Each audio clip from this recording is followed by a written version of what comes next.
Hey guys, welcome to another episode of Above the Fold.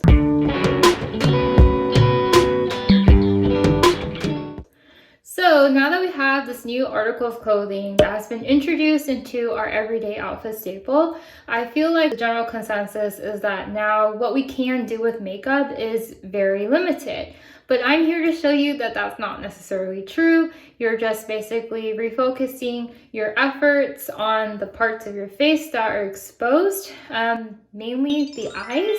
And I think it presents this unique opportunity to try different eye looks that you wouldn't necessarily try before and kind of color outside the lines with your eye look. So today I'm going to be showing you guys how I went from this to this, then stay tuned and watch the tutorial. Wait, to make it more realistic, this is with the mask on.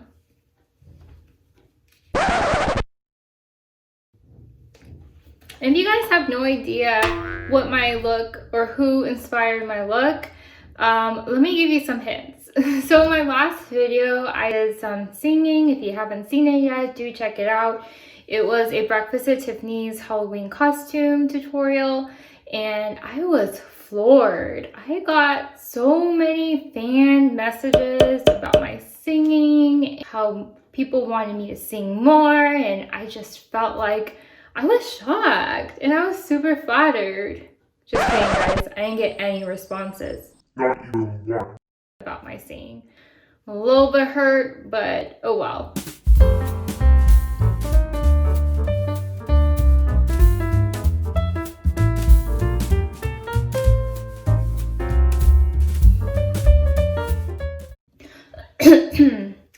Boy, I'm trying to meet your mama on a Sunday, make a lot of love on a Monday, never need no one else, babe, 'cause I'll be switching in positions for you. I just really liked Ariana Grande's look that she rocked in the Positions video.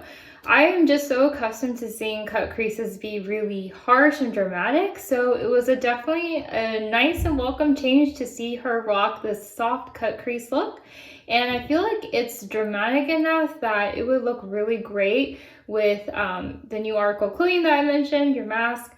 And at the same time, it's not too much for an everyday look. So today I'm going to be showing you guys how I created this look. If you want to see how I achieved this look, stick around and watch the tutorial.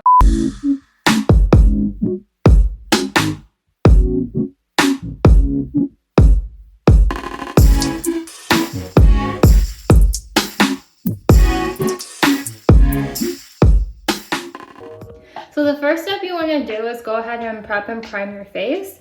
But the only difference this time is that you really want to focus on the areas of your skin that's exposed.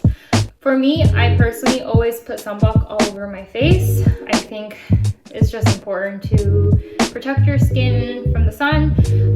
But in the areas that are covered by your mask, you want to limit the amount of product that you put there. So usually I'll just dab on foundation to the areas that are exposed.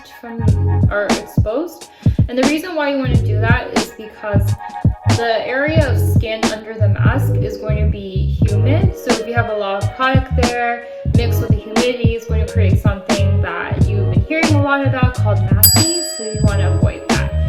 So after that, you want to go ahead and prime your eyes, which is really important since a lot of these looks are really going to be focusing on creating these elaborate eye looks.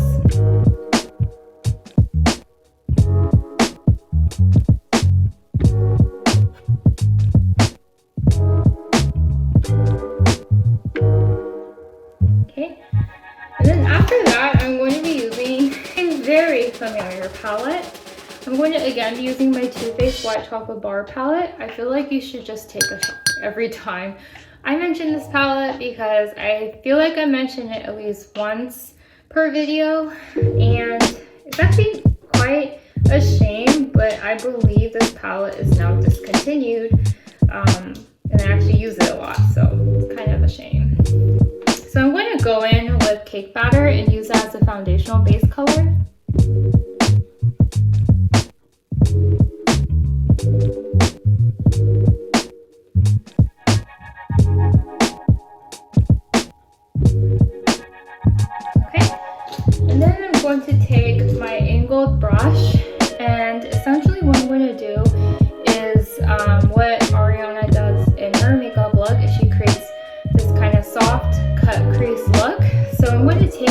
smoked sea salt color, and I'm just going to start kind of carving out and tracing along the area where I feel like my eye socket is. And then I'm not going to go all the way, but then I'm going to kind of go this distance and then create like a diagonal line upwards. It'll make sense once I start doing it. And then I'm also going to apply some of the smoked sea salt to my the area above my lash line, just to create like a smoked out look.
Going to go ahead and shade a little bit of gray in the lower lash line area, just smoke it out a bit. Brush.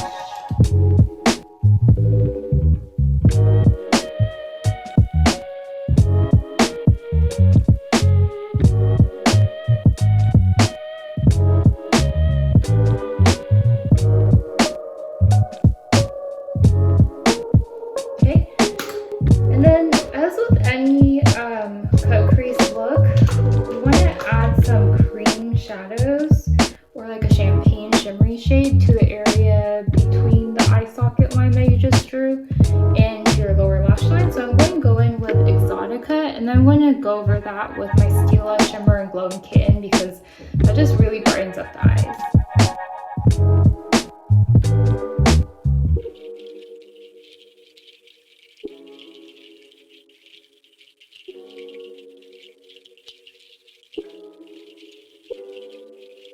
So actually what I did, and I think it looked pretty good, is I mixed Exotica with Indulge and with Pearl Candy, and it created this really shimmery white shade.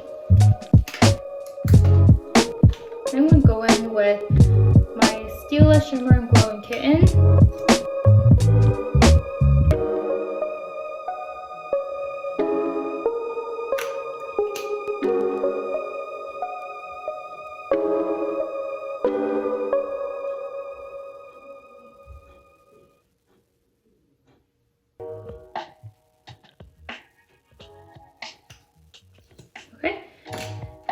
Bring some of the gray color to the lower lash line.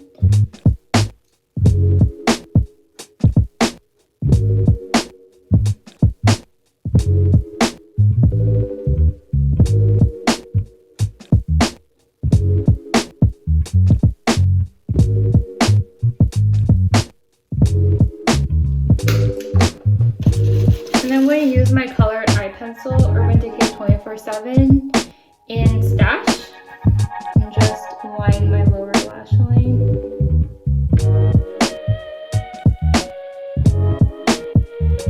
And then I'm going to take my Clinique Pretty Easy liquid lining pen, and I'm not going to trace the full extent or the full length, but I'm just going to flick it upwards a little bit, like kind of create a kitten liner look.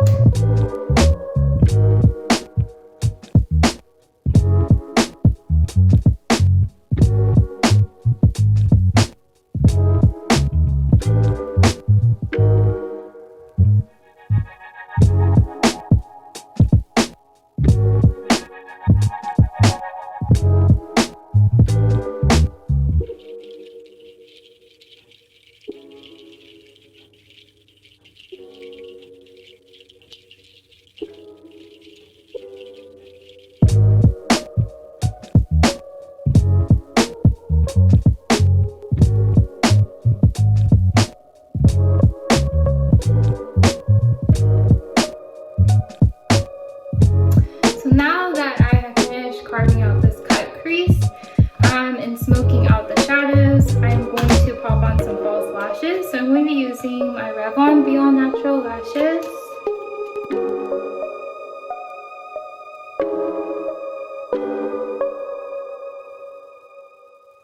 Okay, so now that I have successfully popped on the lashes to both eyes, I'm going to go ahead and apply some mascara to my lower lashes. I'm using the Too Faced Better Than Sex mascara.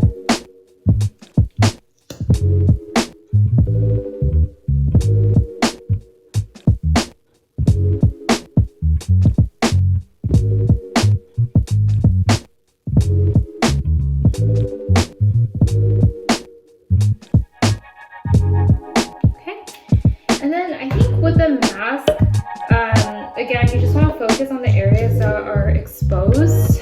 So I would, in terms of blush, just apply it to, you know, the upper cheekbone area.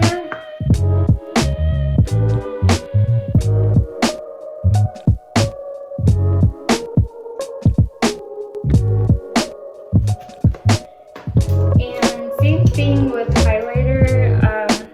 So I'm going to go in with my Too Faced Diamond Light highlighter and just go ahead and focus on the upper cheekbone area. Again, just focusing on minimizing the product to the areas covered by the mask. And in terms of lipstick, I usually just forego lipstick altogether. I'll usually just use my Eos lip balm and just make sure my lips are moisturized, especially in the winter time. They're pretty dry and chapped. So yeah, this is what the look would look like with the mask on. Hope you guys enjoyed the video. Stay tuned for more informative content. Thanks for watching. Bye.